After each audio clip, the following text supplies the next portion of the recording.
어떤 종목을 거래하던 트레이딩에서 가장 조심해야 할 건 잘못된 확신입니다. 차트가 내 생각대로 움직일 거라는 착각, 그 한 번의 착각이 큰 손실로 이어집니다. 문제는 이게 누구나 빠질 수 있는 함정이라는 점이죠. 방심하는 순간 우리는 확신이라는 함정 속에서 차트를 있는 그대로 보지 못하고 결국 돈을 잃게 됩니다.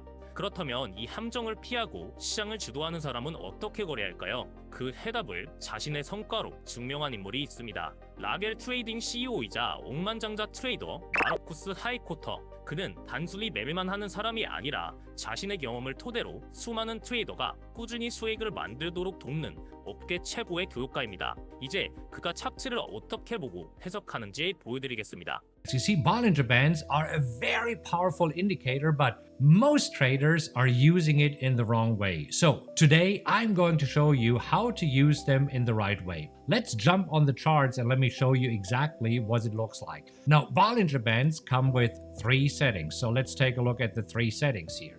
First of all, the length. Whatever your charting software suggests is a good starting point here. And again, the default here is 2. So let's start with 2 standard deviations. Now, most people, this is what I'm telling you, they're using it in the wrong way because they're using it as a so-called trend fading system. What does it mean? Well, let me show you an example. So this is why some people say as soon as prices, you start buying because it is very likely that they're going back inside the Bollinger Bands. Now, then they also say if Bollinger Bands close outside the upper band, this is when you would be selling because it is very likely that now the Bollinger Bands go back inside the bands. And you see, yes, in a sideways market, this is a viable strategy. But you see, honestly, so I'm going to show you in a moment here the most powerful way how I have been using Bollinger Bands for many, many years. And when I'm using Bollinger Bands, how I still use them. So let me show you how to use Bollinger Bands in the right way. In a downtrend, so take a look at the downtrend here. This is when you will see that the lower Bollinger Band is acting like a trend line below the prices. So whenever you see that the lower Bollinger Band is pointing down and prices are touching the lower Bollinger Band, this is when now the market is in a downtrend.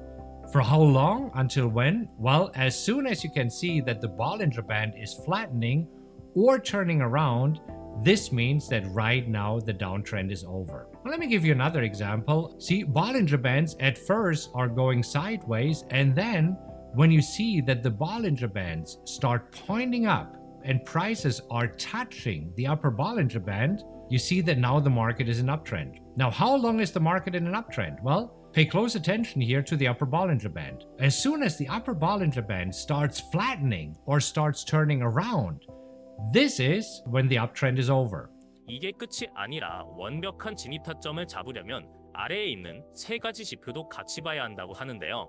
RSI 수치가 50 수치 이상, 스토캐스틱이 50 위에 위치하고 있고 MACD가 이동평균선보다 위에 위치할 때 높은 확률로 상승 추세가 시작된다고 합니다. 이제 이 방법을 요즘 상승 추세를 이어가는 이더리움 차트에 적용해 보겠습니다. 트레이딩뷰에 접속해서 이더리움 1시간 차트를 불러오고 볼린저 밴드를 추가합니다. 지표 보는 방법에 대해 자세히 알려드리면서 언제 진입하면 좋았고 상승세가 언제까지 이어지는지도 한번 같이 알려드리겠습니다. 먼저 중요한 게 횡보구간을 먼저 파악해야 하는데 횡보구간 찾는 게 생각보다 어렵잖아요. 그래서 제가 이 구간을 쉽게 볼 수 있도록 횡보구간에 박수가 나오도록 지표를 설정했는데 필요하신 분들은 모두 무료로 제공해드릴 테니 구독만 꼭 눌러주시고 고정 댓글 링크로 문의 주시면 전달해드리겠습니다. 이제 볼린저 밴드에 정확도로 올려주는 지표 3가지를 똑같이 추가하고 설정하겠습니다. 지표 탭을 클릭해서 RSI를 검색하시고 상대 강도 지수 지표 추가하셨으면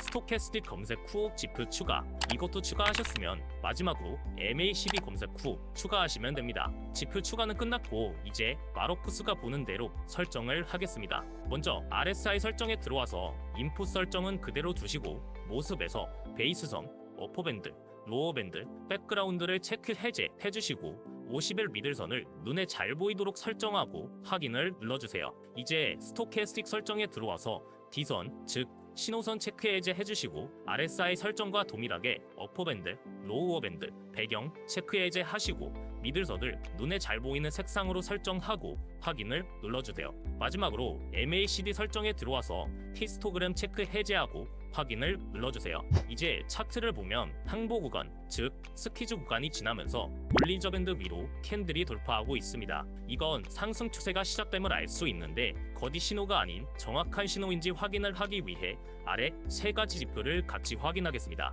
RSI가 50선 위에 위치하고 있고 스토캐스틱도 50선 아래에서 위로 다시 올라왔네요. 마지막으로 MACD의 선이 시그널선 위에 위치하고 있어 모든 지표가 상승 추세를 가리키고 있으니 이더리움이 여기서 상승세가 시작됨을 파악할 수 있습니다. 만약 여기서 롱으로 진입했다면 손절 라인은 볼린저 밴드 하단 선으로 잡고 볼린저 밴드가 평평해진 구간에 입절을 했을 겁니다. 약 14에서 15%의 상승이 나와줬네요. 만약 제가 포지션을 들고 있었다면 이쯤에서 포지션을 입절하고 차트가 횡보하고 있으니 다음 돌파 시점에 재진입을 노리겠습니다. 이 방법으로만 매매해도 손실이 거의 없을 만큼 정확도가 정말 좋아서 꼭 사용해 보시길 추천드리는 전략입니다. 이 방법 외에도 마르코스가 쓰는 또 다른 방법이 있는데 바로 더블 볼린저 밴드입니다. 이 방법은 볼린저 밴드를 두 번 추가해서 보는 방법인데요. 설정하는 방법이 조금 어렵다 보니 제가 직접 모든 설정을 하고 바로 볼 수 있도록 코드를 만들었습니다. 구독 꼭 눌러주시고 고정 댓글로 지표 요청 주시면 이 지표도 무료로 제공해드리겠습니다. 보는 방법은 아까 알려드린 지표보다 더 간단합니다. 볼린저 밴드 가운데 부분을 보면 파란색 3개의 선이 그어져 있는데 캔들이 이 선 안에 위치해 있다며 이때는 항보 구간으로 보고 관마하는 타점입니다. 그러면 추세는 언제 파악할 수 있을까요? 캔들이 파란색 선에 닿지 않으면서 볼린저 밴드 상단선을 돌파한다면 이때는 상승 추세가 시작되는 구간임을 알 수 있고 반대로 파란 선에 캔들이 닿지 않고 볼린저 밴드 하단선을 돌파한다면 이때는 하락 추세가 시작되는 구간으로 파악하시면 됩니다. 여기서 정확도를 더 올리려면 RSI를 같이 보시면 되는데 아까는 50선 기준으로 봤지만 이번에는 70선과 30선을 보시면 됩니다. 볼린저 밴드 상단선 위로 캔들이 돌파하고 RSI가 70선 위에 위치한다면 이건 강력한 상승 신호로 보고 롱으로 진입하시면 됩니다. 반대로 볼린저 밴드 하단선 아래로 캔들이 돌파하고 RSI가 31선 아래에 위치한다면 이건 강력한 하락 신호로 보고 숏으로 진입하시면 됩니다. 오늘은 볼린저 밴드를 되돌림이 아니라 추세 확인에 쓰는 법을 실전 차트로 보여드렸습니다. 정리해보자면 횡보 구간은 건너뛰고 캔들이 상단선을 돌파한 뒤 RSI, 스토캐스틱, MACD 모든 지표가 상승 방향을 가리키고 있으면 매수로 진입하고 이후 볼린저 밴드가 평평해지거나 반전이 나오면 포지션을 정리하시면 됩니다. 더 단순하게 보려면 더블 볼밴과 RSI를 활용해서 매매를 하시면 되는데요. 오늘 영상에서 사용한 항보 구간을 알 수 있는 지표 더블 볼린저 밴드 지표는 구독자분들에게 모두 무료로 제공해드릴 테니 고정 댓글로 지표 요청해주시면 전달해드리겠습니다. 오늘처럼 조건이 모두 맞을 때만 진입하고 과시는 금물, 손절을 철저히 지키는 습관이 결국 수익을 만듭니다. 도움이 되셨다면 구독, 좋아요, 알림 부탁드립니다.